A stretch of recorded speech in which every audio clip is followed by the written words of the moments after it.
So we get a lot of people coming to us saying, how do we go and buy a house? Now that's a very broad statement, isn't it? So we want to talk today about start to finish, what we need to think about early stages and then right through to completion.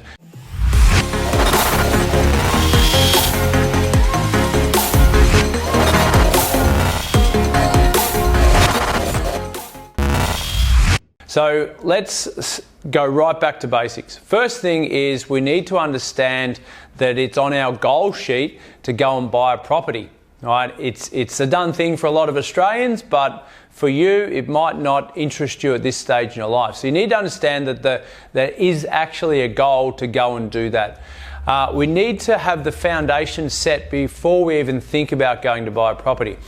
Number one is cash flow management, knowing what's coming in and what's going out in your life. So we need to get control of that if you haven't already. And you need to understand that you've got your buffers in order. So emergency buffers for a rainy day, car blows up, or you've got a medical issue you need to address. You need to understand that you've got a pool of funds there ready to use at any one time before you go and buy an investment property or a property of your own to live in. Then we go to deposits and lending. Will the banks lend us money, and have we got a cash or equity deposit? Now in this example, if it's your first time, you won't have equity, but you may have a parental guarantor or something similar, but essentially you need cash in the bank ready to go to transact. So two things stop people from investing or buying a property. One is our ability to lend money or have a cash deposit or some form of deposit, and the second one is mindset. So have I got the mindset or the risk profile to go and get myself a loan that might take 30 years to pay off, right? So deposit and lending, talk to a sophisticated mortgage broker about how much you can lend. That's the first port of call. Knowing what you can lend and then combining that with our money that we've got available to us and any first homeowner concessions that may be available as well, taking those things into account, we can then establish what price point we might be able to buy in at. So that's the first part of it after we've got those foundational issues under control. The mindset piece we need to be continuing to work on. So understanding the worst case scenario with property. It's not all rosy, and it might be at the time of speaking here today, but it's not going to last forever. So what's the worst that can happen in our life? We could lose our job. Have we factored in emergency buffers for that? Interest rates could rise. Have we factored in a buffer in respect to that as well? If it's an investment property, have we factored in some vacancy rates? Check the local area to see what the vacancy rates have been trending for the last 10 years, for example, and there's plenty of resources to enable you to do that. Once we've got all that, we then move to strategy. And when I work with clients and we delve deeper into this in our online academy, we work to an 8-point strategy. We need answers to 8 areas in order to form that full strategy to hit the market. So probably the key 4 in this are yield, if it's an investment property. So what's it going to rent for? Gross yield and net yield. The second one is location, which is pretty important, and the mindset around, are we a borderless investor? Can we invest anywhere in the country, or do we want to stay in our own backyard?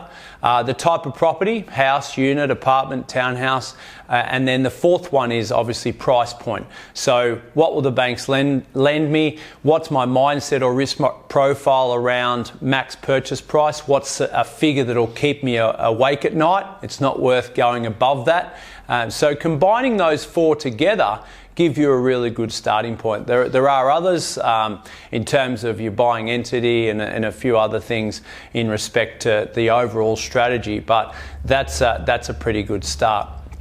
So once we've got that strategy, then we're saying, right, let's start the pre-season. Well, I try to bring it back to a sporting analogy as often as I can, and this is the pre-season. So we're going out into that location, and then we're getting a feel for property in that area. We know our type of property that we're going to buy. We're sticking to that strategy. We're not deviating from that at all, because I think a lot of property purchases go wrong because they do deviate from the initial strategy. We do that pre-season to look through as many properties as we can.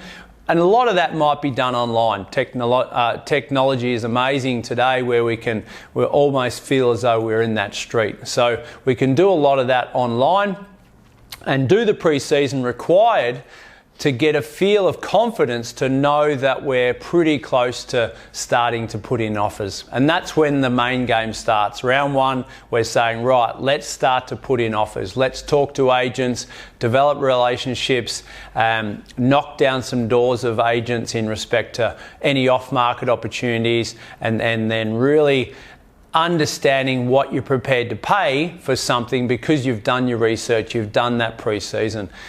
Once we start to put in offers, we may have subject to. So subject to finance, subject to building and pest, they're two common ones. You might have more, but depending on the heat of the market as to how strategic you need to be in that space. You might have opposition that might be cash buyers with no finance clause. Why is the vendor selling? How long has it been on the market? Has there been any offers so far? So all those key questions to talk to the agents about when we're looking at shortlisted properties on our list. And I generally keep an Excel spreadsheet for that, so that you can track that data. And again, plenty of resources, free resources that you can check to see what properties have sold for in that area. Okay, so putting in offers. In the academy, again, I talk about the 100-10-1.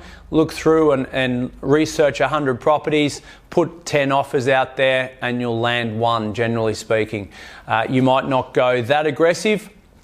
However, it does give you the confidence to know that you've done as much research as you possibly can to transact on that property investment or property purchase, right? I don't think we can ever be 100% sure that we've done the right thing, but the more research we've done, the more confidence we've got, we can sleep at night. Okay, so we land one of those offers. The agents come back and says, look, your offer's been accepted, you're ready to go, and that's when you're engaging a conveyancer. You might already have one organised in that state. They need to be registered in that state that you're transacting in.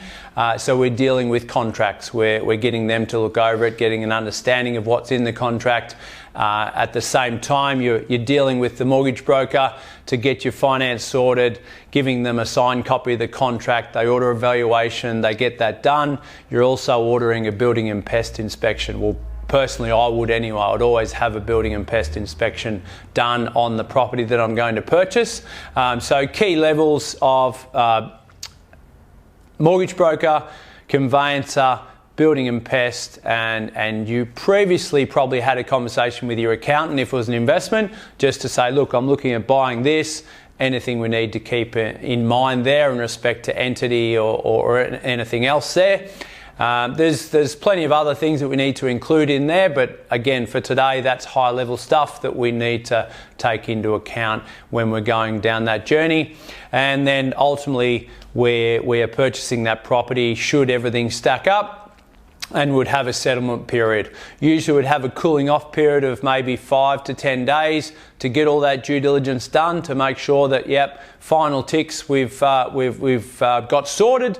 We're going to purchase this property, and then you might settle in 28, 42, 60 days, 90 days, whatever's agreed upon.